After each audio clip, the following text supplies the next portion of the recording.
Why you can never say the right thing to everyone. You can never say the right thing to everyone because people do not hear words in exactly the same way. They listen through different experiences, social rules, confidence levels, workplace habits, humor, and assumptions.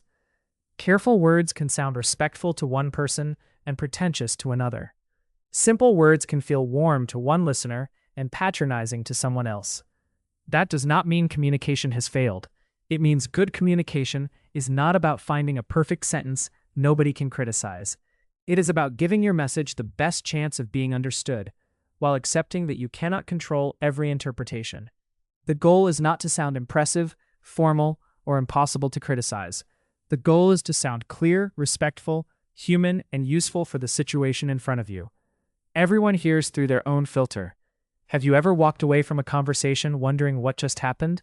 You thought carefully before speaking. You chose your words with respect. You avoided sounding rude, arrogant, or dismissive. In your mind, the conversation went well. Then someone rolled their eyes, laughed at the way you spoke, or later said you came across as patronizing. The natural reaction is confusion. What exactly did I say wrong? Sometimes the honest answer is nothing obvious. The same sentence that makes one person feel respected can make another person feel judged. A comment intended to be helpful can be interpreted as criticism. A carefully worded explanation can sound cold to one listener and reassuring to another. Communication is not simply about what leaves your mouth. It is about what arrives in someone else's mind. Between those 2 points is a complicated filter made from personality, culture, upbringing, mood, confidence, relationship history, and what the person already believes about you. When professional sounds pretentious, many people try hard to sound more professional. That is understandable. Professional communication is often linked with credibility, competence, and intelligence. The problem starts when professionalism gets confused with formality. Professionalism is not using the longest word available. It is not speaking as though every conversation is taking place in a courtroom. It is not replacing ordinary language with phrases nobody naturally uses. A human professional sentence, "I'll check that and get back to you this afternoon." An over-polished version, "I shall conduct a comprehensive review of the matter before providing further clarification." Both sentences are polite, but only one sounds like a real person. People rarely trust language that feels unnatural. When every sentence sounds polished to perfection, listeners may wonder whether they are talking to a person or a script. How to explain technical concepts without sounding condescending, and different tones of speaking. Why some people laugh at careful communication. Sometimes people laugh because your sentence was too formal for the group culture, not because your sentence was wrong. This often happens when people from different communication environments meet.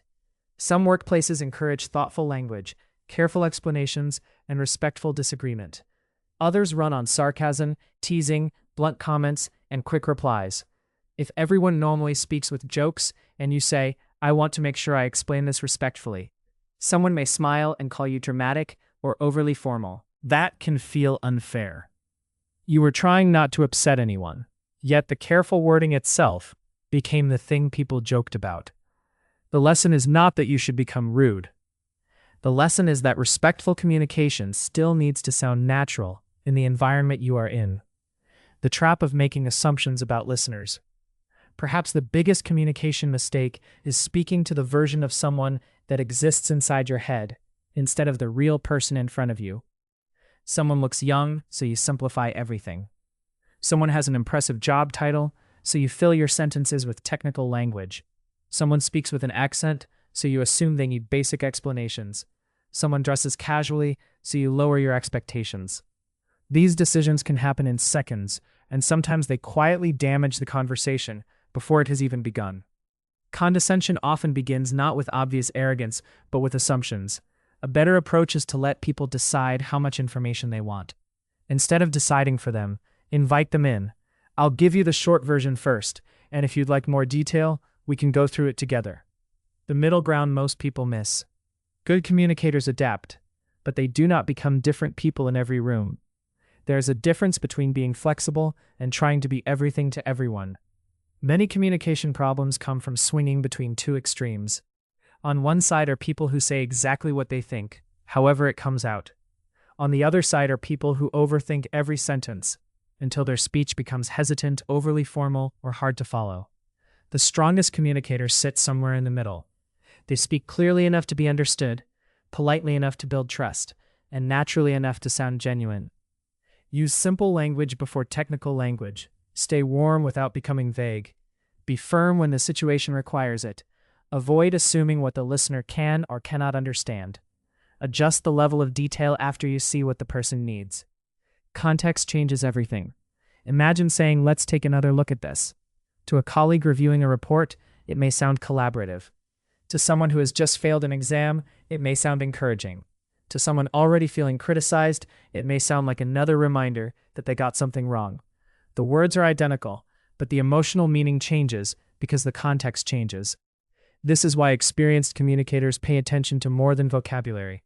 They notice the atmosphere, the relationship, the timing, and what happened before the conversation began. Related articles: How to be blunt without being rude, How to respond when a question makes you feel defensive, and How to tell someone their behavior feels rude. One of the biggest sources of speaking anxiety is believing that every misunderstanding is your fault. It is not. If several people tell you that you often sound impatient, dismissive, or superior, that feedback is worth taking seriously. But some people will misread you because of experiences and assumptions you did not create. Someone who dislikes authority may interpret confidence as arrogance. Someone who has been spoken down to in the past may hear condescension where none was intended. Someone who uses humor to handle discomfort may joke about careful language because seriousness feels unfamiliar. Your responsibility is to communicate honestly and respectfully. Their interpretation is influenced by factors that are often outside your control. When you understand that, you can stop chasing impossible perfection and focus on being consistently clear, calm, and considerate. Useful ways to respond without sounding stiff or superior.